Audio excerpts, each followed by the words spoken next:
کسی کے ہونٹوں کا مذاق، کسی کے جناب جسم کا مذاق، کسی کے لباس کا مذاق، کسی کی غربت کا مذاق، کسی کی سواری کا مذاق. قرآن کہتا ہے مرد مردوں کا مذاق نہ اڑائیں. ہو سکتا ہے جس کا مذاق اڑا رہے ہیں ان سے بہتر ہوں، اس کو اللہ نے بنایا نا، ہم کون ہیں کسی کا مذاق اڑانے والے؟ اور آج آپ کسی کا مذاق اڑا رہے ہیں، ایسا نہ ہو تھوڑے دنوں بعد آپ خود مذاق بن جائیں. عربی کا ایک مقولہ ہے، چند 2 جملے ہیں مگر ادھر دل پر لکھنے والے ہیں. من ضحک ضحک، بات پوری ہو گئی. جو کسی پر ہنستا ہے اس پر بھی ہنسا جاتا ہے. آج کسی کا مذاق، آج کسی کو ذلیل، آج کسی کو تکلیف دینے والے غور کریں کہیں زمانے میں ہمارا مذاق نہ بن جائے. انسان ہے، کوئی تکلیف میں ہے، آپ اس کے ساتھ دیں. آپ بلکہ کسی ایسے شخص کو دیکھ رہے ہیں جو کسی تکلیف میں ہے، کپڑے اچھے نہیں پہنے، گاڑی اچھی نہیں، سواری اچھی نہیں، جسم پہ کوئی پرابلم ہے، کوئی بیماری ہے، اس کو دیکھ کر تو اللہ کی بارگاہ میں شکر ادا کریں کہ اللہ تیری مہربانی، تو نے مجھے ایسا نہیں بنایا. اس کا مذاق اڑائیں گے؟ باقاعدہ دوست نقل اتار کر مذاق اڑاتے ہیں، اس جیسا بول کے مذاق اڑاتے ہیں، اس جیسا چل کے مذاق اڑاتے ہیں. وہ نہیں ہے وہ جس کا قد لمبو، وہ ٹھنگو، وہ موٹو، وہ کالا. لا حول ولا قوت الا باللہ. قرآن سے سیکھنا ہے، اور رمضان میں نہیں سیکھیں گے تو کب سیکھیں گے؟ یعنی مجھے ایک بات بتائیں، یہ مہینہ ہمیں پاکیزہ کرنے آیا ہے. اپنی ہیبٹس کو ہم بہتر کر سکتے ہیں اس مہینے میں اگر کوئی بری عادتیں ہیں بھی، کیونکہ رمضان میں شیطان بند ہے. جس نے ہمیں برے کاموں پر لگانا ہے اس کو بند کر دیا گیا ہے. تو دس از دا ٹائم. یہ 30 days ایکچولی اپنے آپ کو پیوریفائی کرنا ہے. آپ بچے اگر یہاں نوجوان بیٹھے، اگر میں ان کی زبان میں سمجھاؤں کہ رمضان ایکچولی شیطان سے فائٹ کرنے کی نیٹ پریکٹس ہے. شیطان بند ہے نا، 30 دن مضبوط ہو جاؤ، تگڑے ہو جاؤ، تقوی اختیار کرو. قرآن کہتا ہے روزے اس لیے فرض کیے لعلکم تتقون، تاکہ تم متقی ہو جاؤ. تو اپنے آپ کو اتنا مضبوط کر لیں کہ جب شیطان آئے 30 days کے بعد، رمضان کے بعد، تو ہم ریڈی ہوں فائٹ کے لیے. مگر تو رمضان میں بھی شیطان کہتا تم آرام کر، ہم ہے نا، ہم تیرا کام سارا کر لیں گے. شیطان کے بند ہوتے ہوئے بھی لوگ برے کام کر رہے ہیں، کیونکہ ان کی پہلی ہیبٹ بنی ہوئی ہے. نہیں، ہمیں اپنی ان عادتوں کو ختم کرنا ہے. قرآن سکھا رہا ہے. نبی پاک علیہ الصلوۃ والسلام فرماتے ہیں لا تماری اخاک ولا تمازحہ، اپنے بھائی سے جھگڑا نہ کرو، نہ اس کا مذاق اڑاؤ. یہ لوگوں کا مذاق اڑاتے ہیں نا، ان کے بارے میں ایک ایسی حدیث ہے ڈرانے والی کہ نبی پاک علیہ الصلوۃ والسلام فرماتے ہیں بلا شبہ لوگوں کا مذاق اڑانے والے کے لیے جنت کا دروازہ کھولا جائے گا، اسے بلایا جائے گا، آؤ قریب آؤ. جب وہ جنت کے قریب آئے گا تو دروازہ بند کر دیا جائے گا. اسی طرح کئی بار کیا جائے گا. آپ اس کی حسرت سوچیں جو محشر کے میدان میں تپتی دھوپ میں کھڑا ہوگا، سورج 1 میل پر ہوگا اور لوگ پسینے میں شرابور ہو رہے ہوں گے اور اعلان ہوگا کہ آ جاؤ جنت کی طرف. اس کی خوشی کا عالم کیا ہوگا؟ مگر جب جنت کے دروازے پر پہنچے گا تو وہ دروازہ بند کر دیا جائے گا، اس کو دوبارہ بلایا جائے گا، دوبارہ بند کر دیا جائے گا. وہ لوگ سوچیں کسی کی بیل بجا کر بھاگ جاتے ہیں، اسے تکلیف دیتے ہیں، کسی کی گاڑی کی چابی چھپا دی. یہ دوستوں میں عموماً عام ہوتا ہے. یاد رکھیے وہ مزاح جو تکلیف دہ ہے، وہ مزاح جس سے انسان کو تکلیف پہنچتی ہے، حرام، جہنم میں لے جانے والا کام ہے. ایک ایسا مزاح ہوتا ہے جس میں چلے مسکراہٹوں کا تبادلہ ہو گیا، کوئی اچھی بات کر لی مگر اس میں جھوٹ نہیں ہے، اس میں دل آزاری نہیں ہے، وہ ٹھیک ہے. لیکن باقاعدہ تکلیف پہنچائی جاتی ہے، جھوٹی خبر دی جاتی ہے تمہارے والد کا ایکسیڈنٹ ہو گیا ہے، وہ بیچارہ روتا ہوا گھر پہنچتا ہے تو پھر بعد میں ہنستے کہ ہم تو مذاق کر رہے تھے. اور اس بنا پر بعض اوقات ایکسیڈنٹ ہو جاتے ہیں لوگوں کے، وہ بیچارہ جلدی گاڑی چلاتا ہے کہ والد ہاسپٹل میں، والدہ ہاسپٹل میں. یہ کیسا مذاق ہے؟ مذاق جس میں تکلیف پہنچے. مزاح اور چیز ہے کہ آپ نے کوئی ایسی بات کی کہ سامنے والا بھی مسکرایا، آپ بھی مسکرا دیے. سبحان اللہ. سرکار دو عالم علیہ الصلوۃ والسلام کی طبیعت میں بڑا پیارا ایک سافٹ انداز تھا کہ نبی پاک کبھی کبھی ایسی گفتگو فرماتے کہ صحابہ کے چہروں پر مسکراہٹ آ جاتی. ایک صحابیہ آ کر نبی پاک سے عرض کرتی ہیں حضور مجھے اونٹ عطا فرمائیے. نبی پاک فرماتے ہیں ہم تو تمہیں اونٹ کا بچہ دیں گے. کہتی حضور میں اونٹ مانگ رہی ہوں، آپ مجھے اونٹ کا بچہ دیں گے. آقا فرماتے ہم آپ کو اونٹ کا بچہ دیں گے. جب تھوڑی دیر ہو گئی تو سرکار علیہ الصلوۃ والسلام نے فرمایا کوئی بھی اونٹ اگر تمہیں دیا جائے گا وہ اونٹ کا بچہ ہی ہوگا نا. اب بتائیں اس میں کوئی دل آزاری والی بات تو نہیں، مگر پوری محفل میں مسکراہٹوں کا تبادلہ ہو گیا. بلکہ سچی بات ہے میں دیکھ رہا ہوں یہاں بھی کئی چہروں پر مسکراہٹ آ گئی ہے. یعنی سبحان اللہ، میرے آقا کا انداز دیکھیں، 1400 سال بعد بھی امت مسکرا رہی ہے. تو ایسا کام کریں نا کہ بھائی مسکراہٹ آئے، نہ کہ تکلیف پہنچائیں. تو مذاق نہیں اڑانا، یہ اللہ کو سخت ناپسند ہے. تو اے میرے پیارے اسلامی بھائیوں، اب اسی جناب آگے چلتے ہیں کہ اب تانا دیتے ہیں کچھ لوگ. حضرت عبداللہ علامہ عبد المصطفیٰ اعظمی رحمۃ اللہ تعالی علیہ فرماتے ہیں اہانت اور تحقیر کے لیے، کسی کو ذلیل کرنے کے لیے زبان یا اشاروں یا کسی اور طریقے سے مسلمان کا مذاق اڑانا حرام اور جہنم میں لے جانے والا کام ہے. یعنی نظر سے بھی مذاق نہیں اڑا سکتے. دیکھا نا، بولیں گے بھی نہیں کچھ، اشارے سے اگلے کو ذلیل کر رہے ہوں گے، دو دوست مل کر تیسرے کو، یہ بھی حرام ہے. اب ذرا غور کر لیجیے. اب آگے چلتے ہیں، قرآن آگے کیا کہتا ہے؟ وَلَا تَلْمِزُوا أَنفُسَكُمْ، اور آپس میں کسی کو تانا نہ دو. یعنی زبان یا اشارے کے ذریعے ایک دوسرے پر عیب نہ لگاؤ. کیونکہ مومن ایک جان کی طرح ہے. جب کسی مسلمان پر عیب لگایا جائے گا تو گویا اپنے اوپر ہی عیب لگایا جائے گا. کبھی کسی کو تانا نہ دیں, غریب کو غربت کا تانا نہ دیں. اللہ اکبر. کسی کو کسی کی جناب خاندان کے اس کی جو کیا کہتے ہیں برادری کا تانا نہ دیں. کوئی ٹھیلا لگاتا ہے اسے ٹھیلا لگانے کا تانا نہ دیں. جس کے یہاں صرف بیٹیاں ہوں اسے بیٹیاں ہونے کا تانا نہ دیں. ارے بیوی کو لوگ تانا دیتے ہیں کہ تیرے یہاں تو بیٹا ہی نہیں ہوتا, بیچاری کسی عورت کے یہاں اولاد ہی نہیں ہو رہی, اس کو بے اولادی کا تانا دیتے ہیں. کوئی بندہ بیچارہ کاروبار میں نقصان کر دیا اس کو اس کا تانا دیتے ہیں. قرآن کہتا ہے تانا نہ دو. اے میرے پیارے اسلامی بھائیوں, نبی پاک علیہ السلام کی حدیث سنیے. بہت لعنت کرنے والے, بہت تانے دینے والے قیامت کے دن نہ گواہ ہوں گے نہ شفیع. حالانکہ اس امت کو یہ سبحان اللہ شرف حاصل ہے کہ سرکار علیہ السلام کی امت قیامت کے دن گزشتہ انبیاء کرام کی گواہ بھی ہوگی. یعنی یہ گواہی دے گی کہ انہوں نے اپنی امتوں کو تبلیغ فرما دی اور گناہ گاروں کی شفاعت کرنے والی بھی ہوگی. مگر جو مسلمان تانے دینے والا ہوگا وہ نہ گواہ ہوگا نہ شفیع ہوگا. تانے کی ٹونٹ کرنے کی عادت نکال دیں. اچھا تانا دینے والا پسند بھی کسی کو نہیں آتا. آپ بھی دیکھ لیں, آپ کو ایسا دوست ایسا بندہ کبھی اچھا نہیں, جب جاؤ اس کے پاس کوئی تانا ہی ہوگا. ایسے بندے کو گھر مہمان بنا لینا تو گھر پر آ کر پھر گھر کا انسپیکشن شروع کر دیں گے. یار ابھی تک پردے نہیں بدلے, ابھی تک وہی پرانے صوفے ہیں, یار تم خرچہ ہی نہیں کرتے ہو یار. بندہ کہ یار میں نے گھر میں مہمان بلایا, کوئی انسپیکٹر بلایا ہے, کسی کے گھر جا کر بھی تانے دے کر آئیں گے. نہیں جناب, تانا دینے والے کو دنیا میں بھی کوئی پسند نہیں کرتا. اللہ کے یہاں تو وہ ناپسند ہے, دنیا میں بھی لوگ دور رہتے ہیں.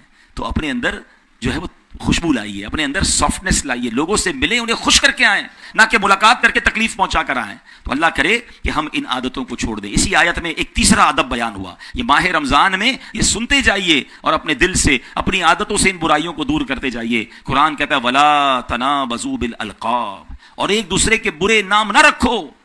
سیدنا مفتی محمد نعیم الدین مراد آبادی اس آیت کے تحت لکھتے ہیں, یعنی وہ نام جو انہیں ناگوار معلوم ہو ان ناموں سے نہ پکارو. جیسے کسی کو لمبو, موٹو, کالو وغیرہ کہہ کے پکارتے ہیں, نام رکھ دیتے ہیں. اچھا ہم بازوں کو پتہ ہے کیا کہتے ہیں, میرے دوست کو میں لمبو کہتا ہوں, اس کو برا نہیں لگتا, اس کو آپ کے سامنے برا نہیں لگ رہا, وہ آپ کے سامنے اظہار نہیں کر رہا. ہو سکتا ہے اکیلے میں جا کے آنسو بہاتا ہو کہ یا اللہ میرے کو ایسا قد دیا میرا لوگ مذاق اڑاتے ہیں, مجھے ایسا موٹا بنایا کہ لوگ میرا مذاق اڑاتے ہیں, میرا رنگ کالا کیا اللہ میرے کو لوگ کالو کہتے ہیں. کیوں کہتے ہو بھائی, اللہ نے بنایا ہے. اگر آپ کے ساتھ ایسا نہیں ہے تو آپ کو تو شکر ادا کرنا چاہیے. مگر کچھ لوگوں کے نام رکھتے ہیں. قرآن کہتا ہے برے نام نہ رکھو, ان کو ایک دوسرے کے برے ناموں سے نہ پکارو, اچھے ناموں سے لوگوں کو پکارنا چاہیے. اب اللہ اکبر, آگے قرآن پاک اسی آیت میں ایک اور برے عمل سے ہمیں بچا رہا ہے. ٹونٹ, ہمیں تنبیہ کی جا رہی ہے, ہمیں وارن کیا جا رہا ہے. کیا فرمایا, یا ایھا الذین آمنوا اجتنبوا کثیرا من الظن ان بعض الظن اثم. اے ایمان والو بہت زیادہ گمان کرنے سے بچو, بے شک کوئی گمان گناہ ہو جاتا ہے. اب اس آیت کے تحت کیا ہے, تفسیر صراط الجنان میں ہے, آیت کے اس حصے میں اللہ پاک نے مسلمانوں کو بہت زیادہ گمان کرنے سے منع فرمایا, کیونکہ بعض گمان ایسے ہیں جو محض گناہ نہیں ہیں. لہٰذا احتیاط کا تقاضا یہ ہے کہ گمان کی کثرت سے بچا جائے. اب گمان کی 3 قسمیں ہیں. نمبر 1 واجب, اللہ پاک کے ساتھ اچھا گمان رکھنا واجب ہے. اللہ جو کرے گا بہتر فرمائے گا. لوگ تو اللہ سے ہی بدگمان ہو گئے معاذ اللہ, یار معاذ اللہ کہنے میں بھی ہمت نہیں پڑ رہی کہ اللہ ہماری سنتا نہیں ہے, میرے لیے تو کچھ ہوتا ہی نہیں ہے. ارے اللہ سے ہی بدگمان ہو گئے.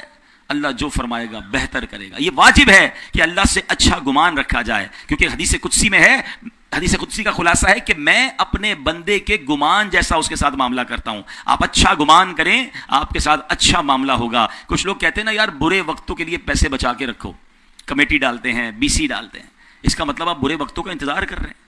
نہیں, آپ جو یہ کہتا ہے اس کے ساتھ برا وقت آنے والا ہے, ریڈی رہیے.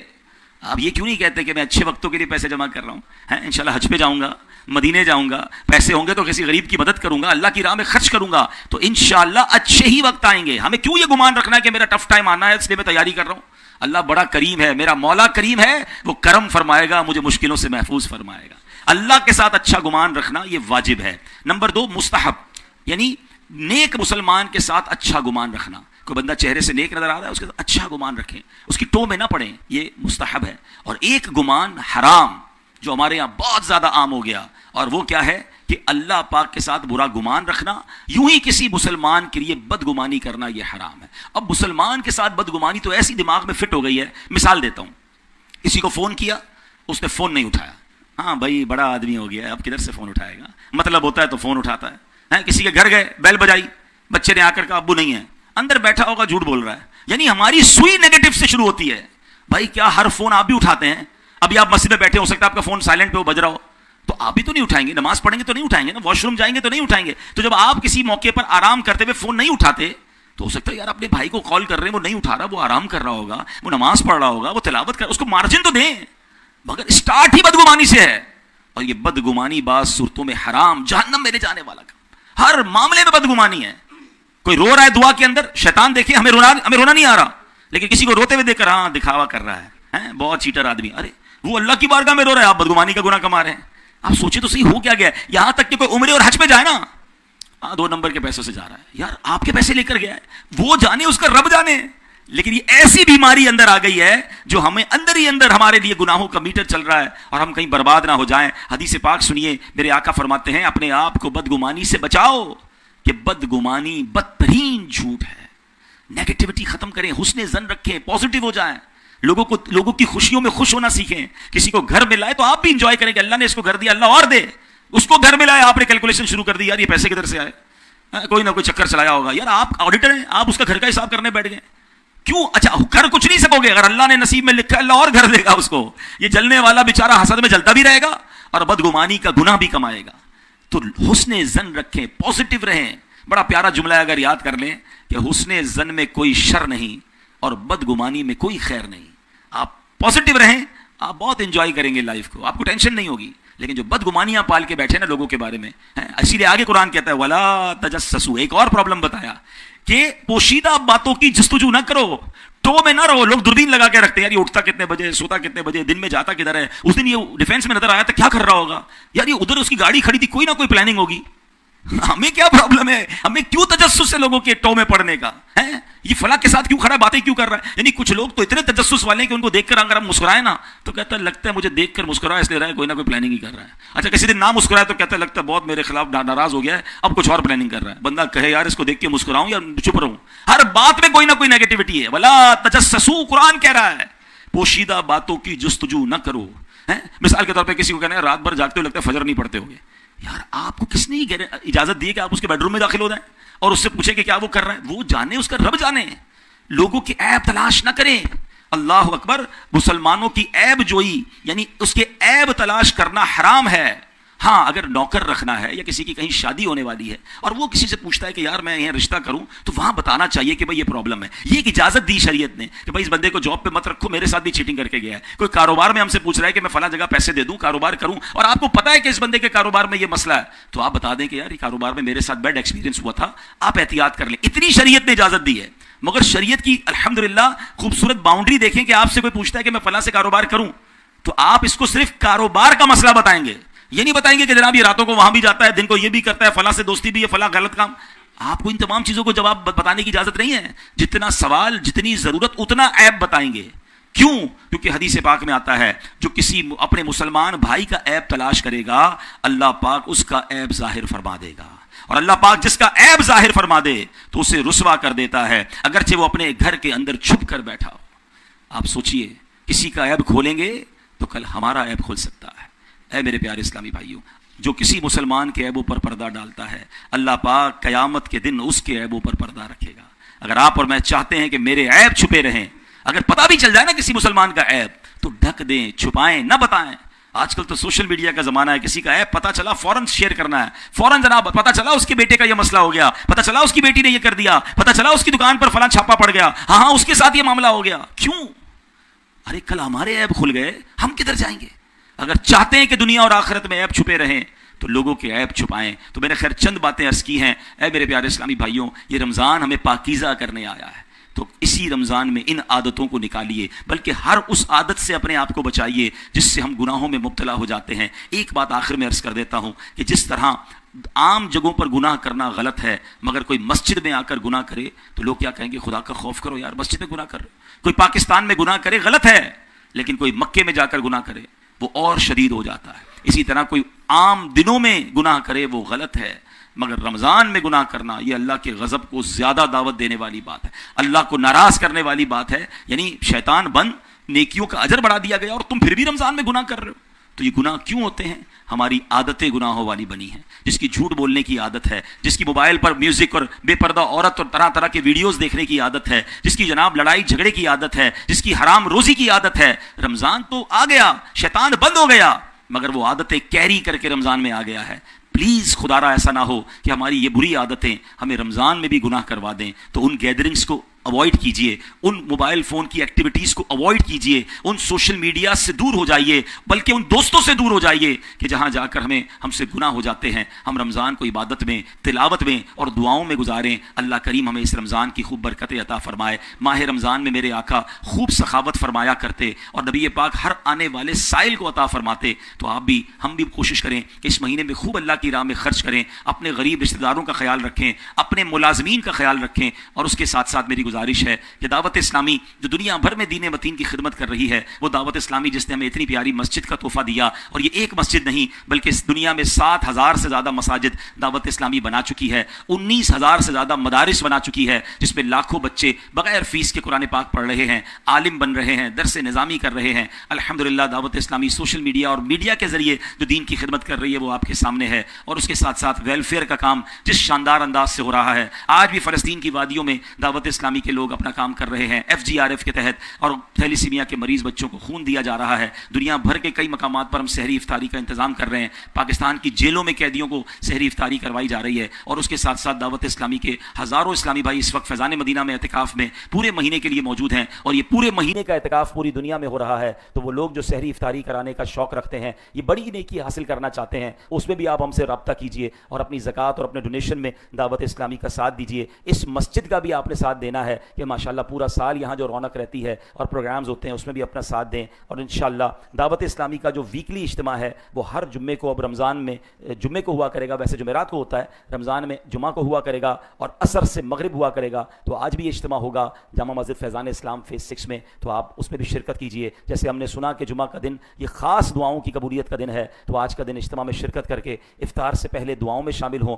اگر آپ مدنی چینل کے ساتھ کنیکٹ نہیں ہیں تو روزانہ سحری اور افطار ٹرانسمیشن میں مدنی چینل کے ساتھ اپنی فیملی کے ساتھ وقت گزاریں کہ وہاں علم دین سیکھنے کو بھی ملتا ہے, اور ان مقبول ساعتوں میں رکعت انگیز دعائیں ہوتی ہیں, آپ اس میں بھی شامل ہو سکتے ہیں. اللہ کریم ہمیں عمل کرنے کی توفیق عطا فرمائے, آمین بجاہ نبی الامین. سنے کا اعتکاف پوری دنیا میں ہو رہا ہے, تو وہ لوگ جو سحری افطاری کرانے کا شوق رکھتے ہیں, یہ بڑی نیکی حاصل کرنا چاہتے ہیں, اس میں بھی آپ ہم سے رابطہ کیجئے اور اپنی زکوٰۃ اور اپنے ڈونیشن میں دعوت اسلامی کا ساتھ دیجئے. اس مسجد کا بھی آپ نے ساتھ دینا ہے کہ ماشاءاللہ پورا سال یہاں جو رونق رہتی ہے اور پروگرامز ہوتے ہیں اس میں بھی اپنا ساتھ دیں. اور انشاءاللہ دعوت اسلامی کا جو ویکلی اجتماع ہے وہ ہر جمعے کو اب رمضان میں جمعے کو ہوا کرے گا, ویسے جمعرات کو ہوتا ہے, رمضان میں جمعہ کو ہوا کرے گا اور عصر سے مغرب ہوا کرے گا. تو آج بھی اجتماع ہوگا جامع مسجد فیضان اسلام فیز 6 میں, تو آپ اس میں بھی شرکت کیجئے. جیسے ہم نے سنا کہ جمعہ کا دن یہ خاص دعاؤں کی قبولیت کا دن ہے, تو آج کا دن اجتماع میں شرکت کر کے افطار سے پہلے دعاؤں میں شامل ہوں. اگر آپ مدنی چینل کے ساتھ کنیکٹ نہیں ہیں تو روزانہ سحری اور افطار ٹرانسمیشن میں مدنی چینل کے ساتھ اپنی فیملی کے ساتھ وقت گزاریں کہ وہاں علم دین سیکھنے کو بھی ملتا ہے,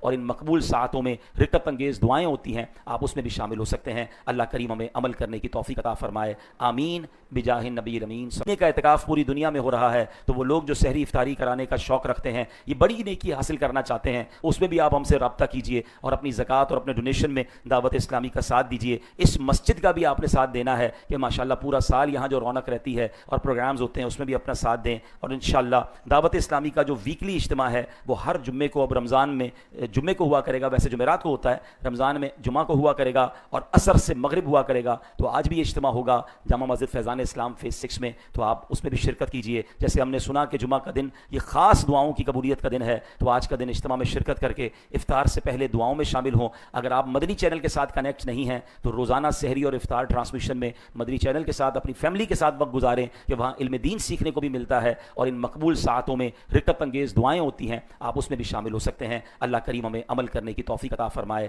آمین بجاہ نبی الامین. سنے کا اعتکاف پوری دنیا میں ہو رہا ہے, تو وہ لوگ جو سحری افطاری کرانے کا شوق رکھتے ہیں, یہ بڑی نیکی حاصل کرنا چاہتے ہیں, اس میں بھی آپ ہم سے رابطہ کیجئے اور اپنی زکوٰۃ اور اپنے ڈونیشن میں دعوت اسلامی کا ساتھ دیجئے. اس مسجد کا بھی آپ نے ساتھ دینا ہے کہ ماشاءاللہ پورا سال یہاں جو رونق رہتی ہے اور پروگرامز ہوتے ہیں اس میں بھی اپنا ساتھ دیں. اور انشاءاللہ دعوت اسلامی کا جو ویکلی اجتماع ہے وہ ہر جمعے کو اب رمضان میں جمعے کو ہوا کرے گا, ویسے جمعرات کو ہوتا ہے, رمضان میں جمعہ کو ہوا کرے گا اور عصر سے مغرب ہوا کرے گا تو آج بھی یہ اجتماع ہوگا جامع مسجد فیضان اسلام فیز 6 میں, تو آپ اس میں بھی شرکت کیجئے. جیسے ہم نے سنا کہ جمعہ کا دن یہ خاص دعاؤں کی قبولیت کا دن ہے, تو آج کا دن اجتماع میں شرکت کر کے افطار سے پہلے دعاؤں میں شامل ہوں. اگر آپ مدنی چینل کے ساتھ کنیکٹ نہیں ہیں تو روزانہ سحری اور افطار ٹرانسمیشن میں مدنی چینل کے ساتھ اپنی فیملی کے ساتھ وقت گزاریں کہ وہاں علم دین سیکھنے کو بھی ملتا ہے, اور ان مقبول ساعتوں میں رکعت انگیز دعائیں ہوتی ہیں, آپ اس میں بھی شامل ہو سکتے ہیں. اللہ کریم ہمیں عمل کرنے کی توفیق عطا فرمائے, آمین بجاہ نبی الامین. سنے کا اعتکاف پوری دنیا میں ہو رہا ہے, تو وہ لوگ جو سحری افطاری کرانے کا شوق رکھتے ہیں,